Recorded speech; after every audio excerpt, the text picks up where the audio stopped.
안녕하세요. 지영은 목사입니다. 꿀보다 더 단 말씀이 있는 달콤한 큐티 시간입니다. 새해 초인데요. 계획한 일들 많으시죠?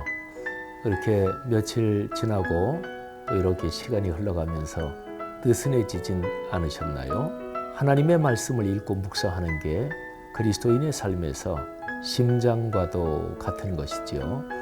매일 성경 3장씩 읽으시고 또 주말에는 시간 여유가 조금은 더 있으실 테니까 5장씩 읽으시면 1년이면 성경 일독하게 됩니다. 매일 하는 큐티, 거기에다가 성경 통독, 이것만 잘 유지돼도 기독교인의 삶은 건강하게 걸어갈 수 있습니다.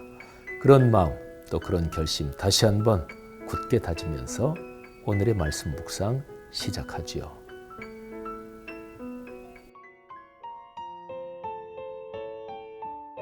오병이어 마가복음 6장 37절.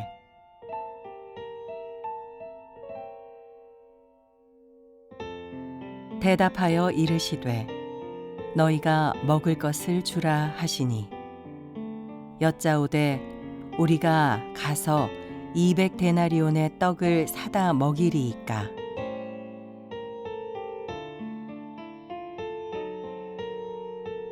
오병이어의 기적이라고 하는 성경의 그 사건, 이제 그 사건이 기록된 마가복음 6장부터 쭉 이어지는 그 말씀을 잘 이해하려면 갈릴리 호수 주변에 지리적인 그 위치를 조금은 우리가 알면 그 말씀들이 훨씬 더 깊이 이해가 됩니다. 우리가 지도를 놓지 않고 그냥 머릿속으로 상상하는 게 어떨 때는 훨씬 더 쉽고 또 명확하게 정리가 될 수도 있습니다. 여러분이 갈릴리 호수를 이렇게 그냥 하나 머릿속으로 상상을 해보세요. 그리고 여러분이 상상하는 그 갈릴리 호수에서 오른편은 데가볼리, 그러니까 이방인 지역입니다. 그리고 갈릴리 호수 거기에서부터 이제 남쪽으로 쭉 강이 흐르죠. 그게 요단강이에요. 그래서 갈릴리 호수 그리고 요단강 거기에서 오른쪽이니까 거기가 동쪽이죠. 거기가 이방인 지역. 호수 오른편은 바로 데가볼리 지역입니다. 그리고 왼편이 갈릴리 이제 호수 왼편 지역, 이게 이제 주로 예수님이 활동하셨던 그 지역입니다. 가버나움이라는 도시도 있고요. 또 뭐 나사렛도 있고 뭐 등등 이 왼편 지역입니다.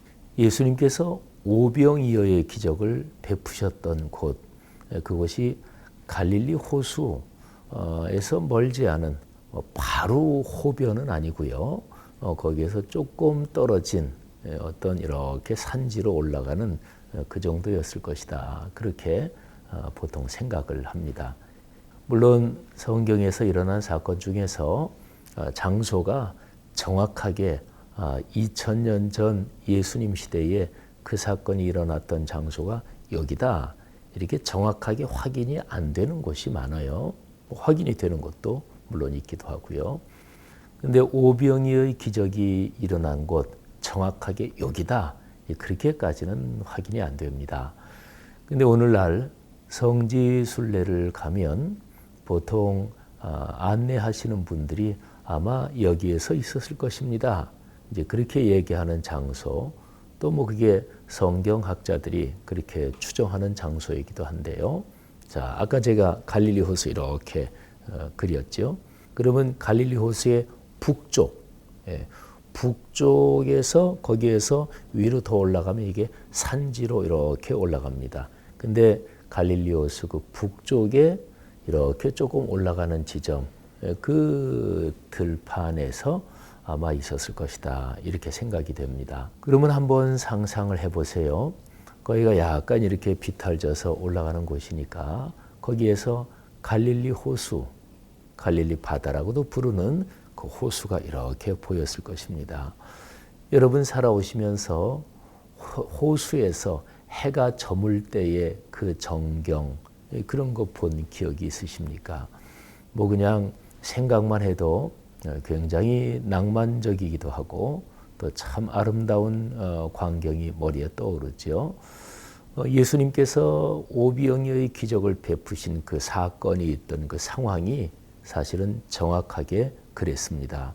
때가 저물어가고 말하자면 해가 기울 때였습니다. 해걸음이었죠. 그리고 사람들이 거기에서 예수님의 말씀을 듣고 배웠는데 사람들은 굉장히 예수님 말씀, 그 가르침에 집중을 했을 것입니다. 근데 해가 저물었어요. 거기에는 민가가 없었습니다. 그래서 오늘 우리가 묵상하는 말씀에 보면 빈들이라고 얘기를 했습니다. 빈들. 저는 한글로 번역된 우리 성경을 읽으면서 어떤 구절에서는 야, 우리 신앙의 선배들이 진짜로 번역을 참 잘하셨다. 그런 감동이 드는 그런 데가 참 많아요. 근데 이 빈들도 저는 그렇게 생각을 합니다. 비어있는 들판, 빈들. 뭔가 느낌이 오잖아요. 그 빈들에서 예수님께서 사람들에게 하나님의 말씀을 가르치셨습니다.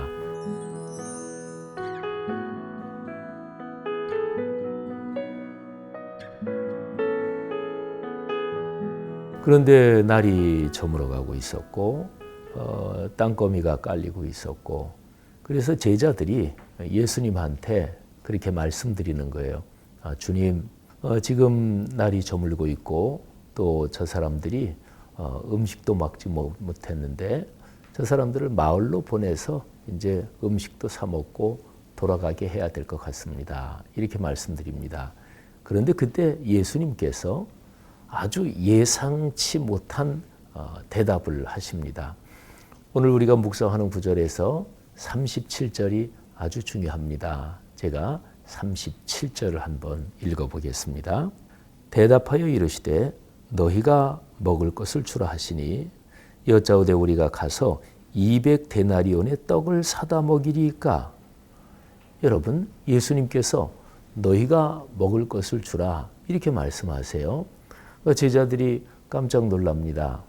아니, 여기에 모여있는 이 사람들을 다 먹이려면 200데나리온어치 정도의 떡을 사야 할 것입니다.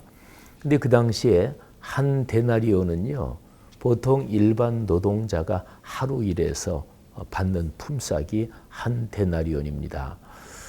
뭐 그냥 한 10만 원 따진다 그러면 200데나리온이면 뭐 100데나리온이면은 뭐 1000만 원이잖아요. 200데나리온이면 2천만 원. 뭐 굉장히 큰 돈이죠. 제자들이 그 많은 돈이 어디 있겠어요. 그러니까 제자들이 아유 주님 그게 불가능한 일입니다. 이제 그런 얘기죠. 예수님이 물어보세요. 그러면 너희들에게 뭐 먹을 게 뭐 좀 가진 게 얼마나 있느냐. 그랬더니 떡 5개와 물고기 2마리가 있습니다. 예수님은 그 오병이어 그거를 가져오라고 하시고 그 오병이어를 가지고 하나님께 감사 기도를 드리고 그리고 그것을 제자들에게 나누어 주고 제자들은 50명씩 100명씩 이렇게 무리지어 앉은 그 사람들에게 또 나누어 줍니다. 그날 해걸음에 그 빈 들에서 남자만 5,000명이 되는 그 사람들이 배불리 먹고 그리고 12광주리가 남았습니다. 여러분, 이 이야기에는 굉장히 아주 익사이팅한 그리고 굉장히 감동적인 상징이 많이 포함되어 있습니다. 12광주리가 남았다.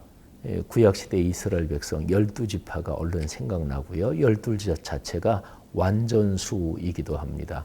그리고 아까 제가 빈 들을 강조했던 이유가 있어요. 들판이 비어있는 빈 들이잖아요. 근데 빈 들이 가득 채워진 거예요. 풍요롭게 채워진 거예요. 먹을 것만이 아니고 거기에 기쁨과 그리고 감격과 그리고 큰 흥분의 그런 걸로 아주 가득 채워진 거지요. 저는 옛날에 한참 전에 벌써 한 10여 년도 넘었나요? 그때 언젠가 이 말씀을 묵상하다가 37절에서 갑자기 강한 어떤 감동을 받았습니다.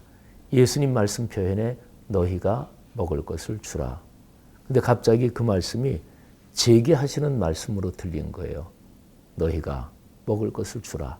더 줄이면 너희가 주라. 내가 주어라. 갑자기 그 말씀이 저한테 하시는 말씀으로 막 가슴에 밀려드는 거예요. 그때 당시에 제가 한국교회를 생각했습니다. 한국교회를 향해서 주님께서 하시는 말씀으로 생각을 했습니다. 아, 한국교회가 주어야 되는구나. 오늘날 이 사회 그리고 오늘날의 세상에 우리 한국교회가 주어야 되는데 예수님께서 그것을 사랑으로 책망하고 계시다. 그런 생각이 들었습니다.